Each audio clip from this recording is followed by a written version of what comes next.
sain sinne puoliiltapäivää. Me Miran kanssa tehdään tästä teille tämmönen vanha perinteinen kotijuusto. Jotkut sanoo piimäjuusto, jotkut munajuusto. Tarvikkeet on 2,5 litraa maitoa, vielä vähän punaista ja sitten siihen tulee 1 litra piimää, joka pitää olla vanhaa ja lämmintä ja 4 kananmunaa. Meidän maito on nyt jo kiehumassa tässä herralla. Ja nyt minä rikot siihen kattilaan 4 kananmunaa.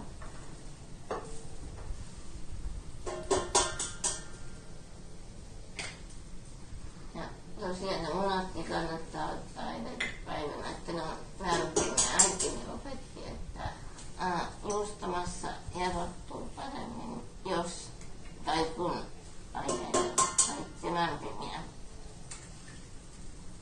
Piimäpulkkia vähän hörskyttelet ennen kuin laitat sinne.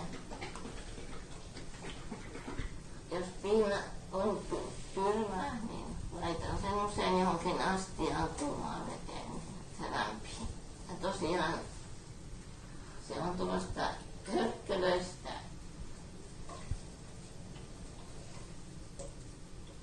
Kun se on ollut lämpimässä ja on jo vähän vanhentunutta niin sanotusti. Uusi piimä ei erota. Nyt sekoitellaan munat ja piimä sekaisin.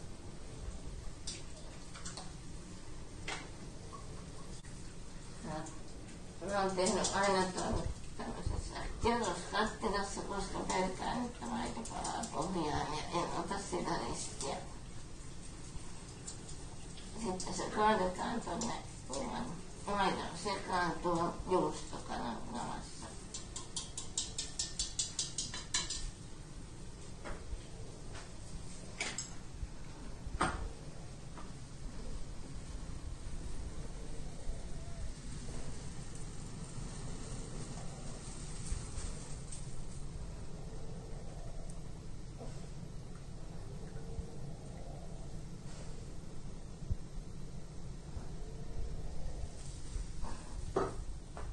Nyt se saa tuossa tulella hiljalleen erottua, ei tarvitse enää kiehua. Mutta aikaa menee jonkun aikaa, se riippuu ihan tän piimän ja kananmunien lämpimyydestä, että kuinka nopeasti se tapahtuu. Onkohan meillä puita vielä herrassa, katsoppa minä.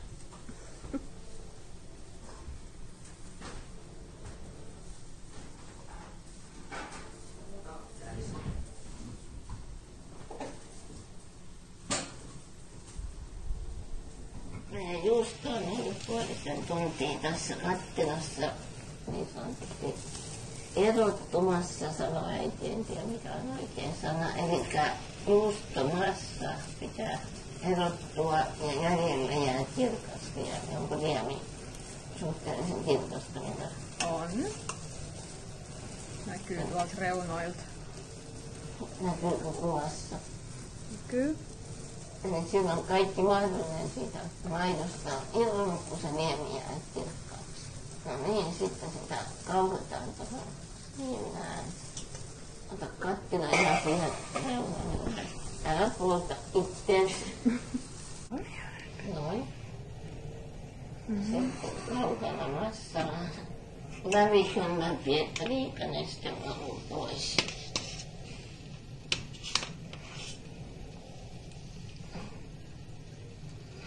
Tää ei ole oikeesti mitään rakettitiedettä tää juuston teko. Pitää olla oikein suhteet lämpimät aineet. Niin melko helppoa. No sitä kannattaa vähän kauhan auttaa, että se liika neste tulee pois, mutta myöskään toi massa ei saa jäädä liian kuivaksi. Sitten juusto on semmoista kuivaa ja rakeista, eikä pysy koossa.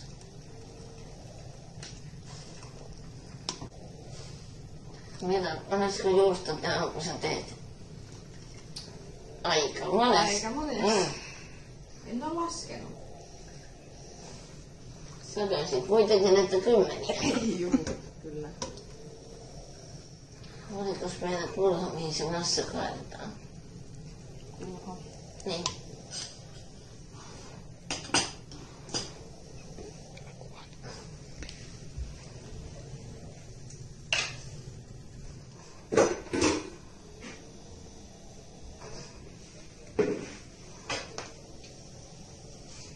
Nyt kaadetaan se massa tuohon kulhoon, missä voidaan seuraavaksi vatkata.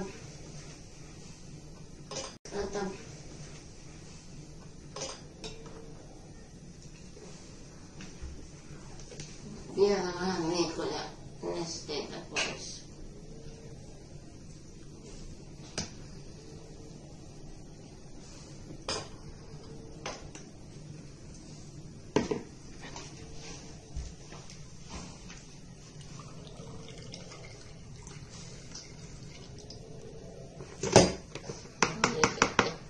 Saat kaadettua kattilasta vielä siihen.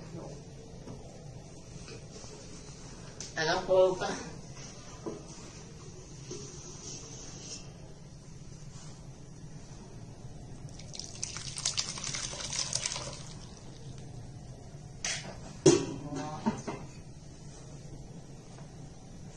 Ei taida paljon jäädä.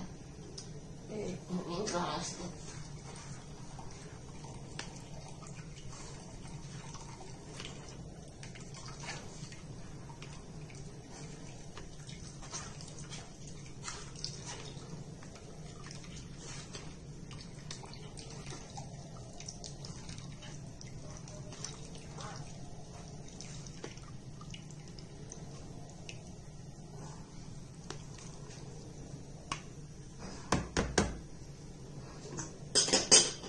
Noin.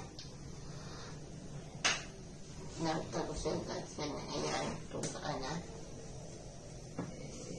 Ei. No niin, sitten otetaan vatkain.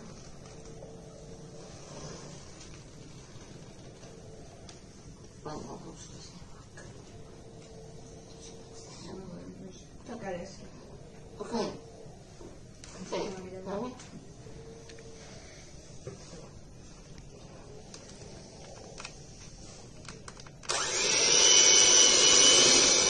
Sen tarkoitus on se, että siitä juustosta tulee ruokkeampaa. Muistan aikoinaan, että äitini oppi se jotain pitokokilta ja sen jälkeen alettiin vatkaamaan juustomassa. Nyt siihen lisätään ruokalusikallinen suolaa.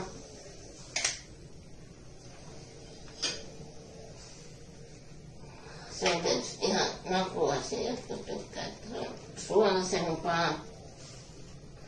Olen kuullut jotkut lisää tänne yrttejä.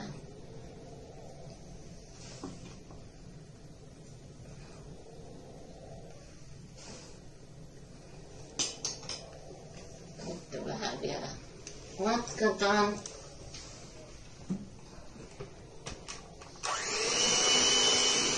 Näytäpäs.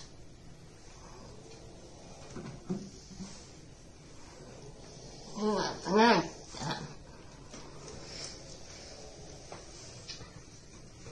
Sitten se juusto asetetaan tuollaiseen muottiin. Tää on nyt tämmönen nykyaikana muovinen lävikkö. Ennen vanhaan kuvaaja voisi näyttää tuossa uunin reunalla on tuollainen puinen ruuskamuotti, mihin laitettiin. Siihen piti panna määrätä kostea tuonne sideharso väliin ja sitten se paketoitiin, mutta me on pikkusen nyt oikastu tätä ja pannaan tuollaiseen muoviseen. Noissa puisissa on se, että ne omettuu aika helposti, jos ne jää kosteeksi. Kuten näkyy, niin massasta ei saa enää valu nestettä, mutta se ei myöskään saada mitään kovaa tiukkaa. Sitten painalet sen tasaiseksi. Nyt oli hyvin lämmenneet aineet ja piimä oli riittävästi saanut ikää, koska siitä tuli koko tällainen sieninen juusto, nyt painolautanen päälle ja jääkaappiin ja huomenna se on aikana iltana valmis kumottavaksi pöytään. Täältä meiltä Viran kanssa voi näitä sitten tilailla ihan mielinmäärin. Tämä on 3 litran kattila tähän ei tätä kirkasta juustoheraa. Ehkä 1,5 litraa. Tästä voi nyt sitten leipoa sämpylöitä, kun se hiukan jää.